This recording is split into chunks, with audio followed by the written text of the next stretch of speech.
মাথাভাঙা শহরে একের পর এক পোস্টারকে ঘিরে ক্রমশ উত্তপ্ত হয়ে উঠছে রাজনৈতিক মহল। শহরের বিভিন্ন প্রান্তে নানা সময়ে বিভিন্ন রাজনৈতিক ব্যক্তিত্বকে লক্ষ্য করে পোস্টার পড়তে দেখা যাচ্ছে।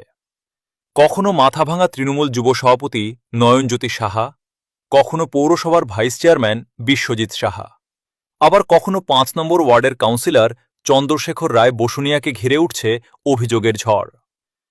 পোস্টার ঘিরে শুরু হয়েছে তীব্র রাজনৈতিক তরজা।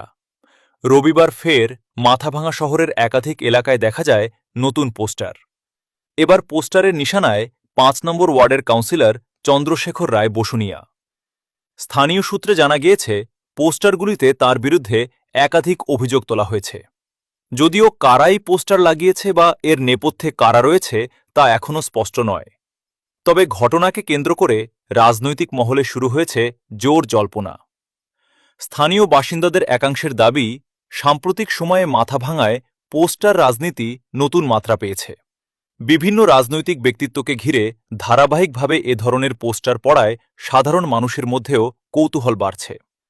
এ বিষয়ে কাউন্সিলর চন্দ্রশেখর রায় বসুনিয়া বলেন, আমার বিরুদ্ধে মিথ্যে অভিযোগ তুলে বদনাম করার চেষ্টা চলছে। রাজনৈতিক উদ্দেশ্য প্রণোদিতভাবেই এই পোস্টার দেওয়া হয়েছে। অন্যদিকে বিজেপি নেতা দিলীপ মণ্ডলের দাবি, তৃণমূলের একাংশ দুর্নীতির সঙ্গে আষ্টেপৃষ্ঠে জড়িয়ে রয়েছে। এতদিন ভয়ের পরিবেশ ছিল বলে অনেকে মুখ খুলতে পারেননি। এখন সাধারণ মানুষ স্বতঃস্ফূর্তভাবেই তাদের ক্ষোভ প্রকাশ করছেন। নমস্কার, আমি চন্দ্রশেখর রায় বসুনিয়া, কাউন্সিলর ওয়ার্ড নম্বর 5।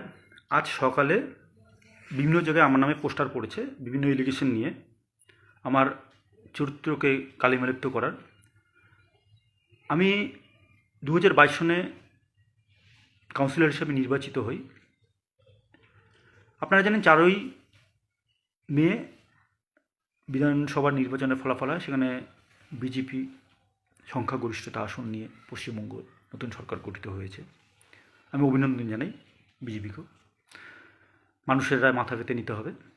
কিন্তু আমি দেখতে পেলাম যে যারা এই গতকাল রাতে নোংরা কাজটি করলো, আমি জানি কারা কারা করেছে। কাল রাতেই আমি খবরটা পেয়ে গিয়েছিলাম। 2-3 জন আমার খুব ওয়ার্ডেরই 2-3 জন জড়িত। দুঃখের ব্যাপার, তারা বিভিন্ন সময় আমার কাছে অনেক রকম হেল্প নিয়েছে। একসময় তারা সিপিএম করতো, পরবর্তীতে তৃণমূলের সাথে মাখামাখি আমার কাছ থেকে অভিযোগ নিয়েছে। তো যাই হোক, এটা আমার একটা তথ্য মারফত, সঠিক প্রমাণ দিতে পারবো না।